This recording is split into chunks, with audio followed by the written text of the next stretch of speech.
So the Odessa Review is an English language magazine of culture and policy that we launched about a year and a half ago. So it's kind of a beautifully produced curio object. It's a high modernist, late modernist, 1930s style partisan review, almost a little magazine as we call it in the States. I'm an American. I grew up in the States. We're interested in really discussing the cultural implications of the new Ukraine. We're really interested in looking at what the outcome is of the last couple of years of ferment, culturally, politically, socially. So the latest issue is dedicated to Ukrainian-Jewish relations. Yeah. Where did this idea come from, and what are some of the highlights of this issue, you would say?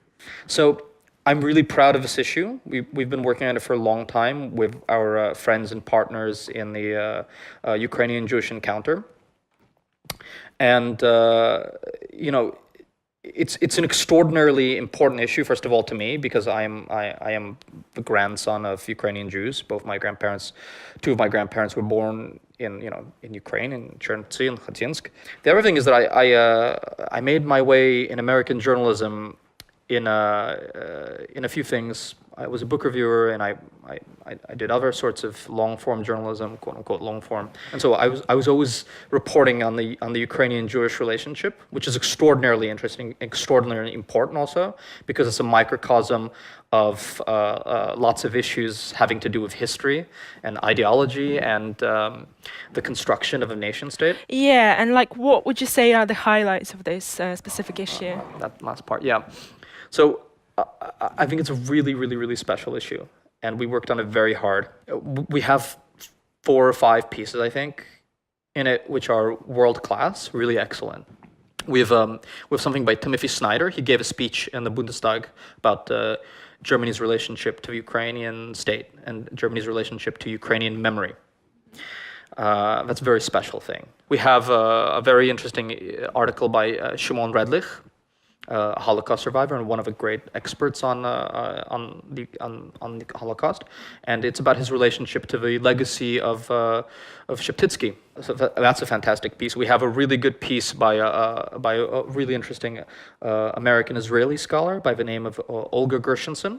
She wrote the seminal book in 2013 on the Holocaust in Soviet film. There's like 40 articles in this issue, and they're all really good.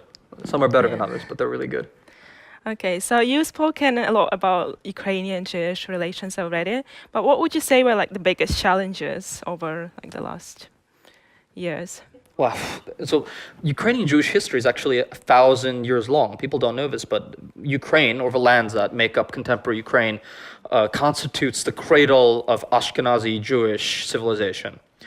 95% of the world's Ashkenazi Jews, European Jews, probably can trace their lineage to one place or another that is in contemporary Ukrainian territory, or right next to it, maybe a little bit on the side of Belarus or on the other side of Poland. But this is the cradle of Jewish civilization. I think the biggest challenges for the Ukrainian Jewish community, as they are for the Ukrainian community in terms of safety, is being the Donbass. I think the Jews, I think the Jewish community of Donbass, and it's a tragedy. Lugansk and Donetsk had a lot of Jews. These are important cities historically for Jews and Ukrainians. I think the Jewish community of Donbass had to leave for obvious reasons. I think mutual recognition is still important. There, especially in 3rd and 4th generation diaspora in Canada and America, both ethnic Ukrainians and ethnic Jews have a lot of really bad stereotypes about each other. I think I spent a lot of my time explaining to my fellow Americans in the Jewish community that Ukrainians are not all pogromists and antisemites, and I think my counterparts in the Ukrainian-Canadian community also have to explain to their counterparts that not all Jews are communist commissars, right? These are really malicious stereotypes and cliches that don't do anything for relationship. So are there other problems?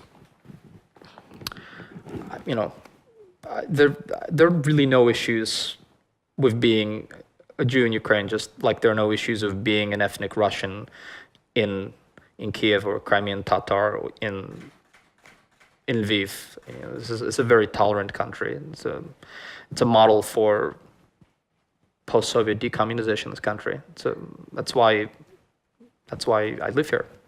That's nice. Yeah. So would you say the Ukrainian-Jewish relations changed a lot, like since 2014?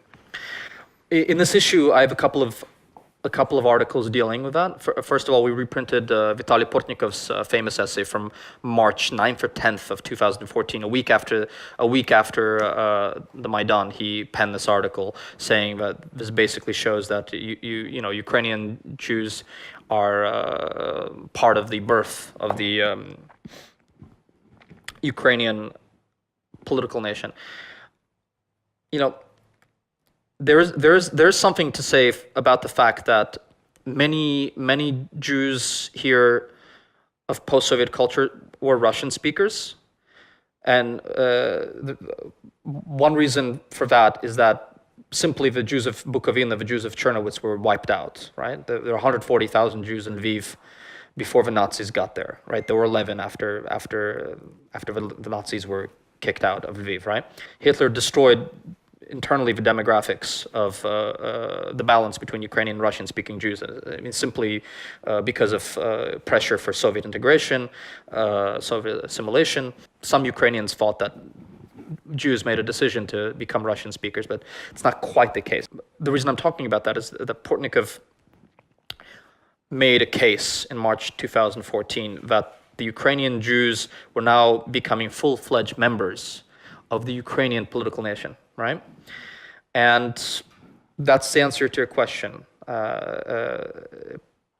Part of this is one facet of decommunization and the floating apart or the evolution in different directions of the Russian and the Ukrainian state. Right, the Russian state had total capture of the Ukrainian state, and now, because of real independence and the collapse of interdependence, right? Russians and Ukrainians, these are two different nations, slowly evolving in different directions. Because Ukrainian Jews are becoming more Ukrainian, like everybody else in this country, whatever that might mean, they're evolving in different directions from the Russians and the Russian Jews.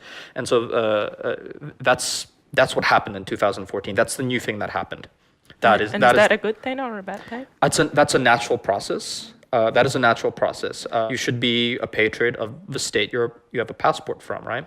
I mean, unless you're an anarchist, which is a viable operative. Yeah, so it's a good thing. Yes, it's a good thing that the Ukrainian political nation is growing and evolving and integrating all sorts of minorities in a productive way. Yes, it's a good thing. So what do you think the future holds for these relations? I think one of the really interesting things about contemporary Ukrainian even nationalism, and in a war situation people become nationalistic, and there's a war going on, obviously. The fact that Ukrainian nationalism, which does exist, there's not as much of it as there's, like, let's say, in France now, or in England, or in Belgium, or wherever. This is not a country that has tremendous issues with jingoism. It's tremendous that 4 years after the Maidan, almost, I think, like, if we were like, I can name other countries, many other countries in the world where there would be a lot more tribal, ethnic conflicts within the society than there are here now. It's extraordinarily impressive that the Ukrainians are as tolerant as they are in a bad situation as this is. Okay, and do you know what the next issue, what is going to be on? What are you planning with your magazine, if that's not a secret? Or?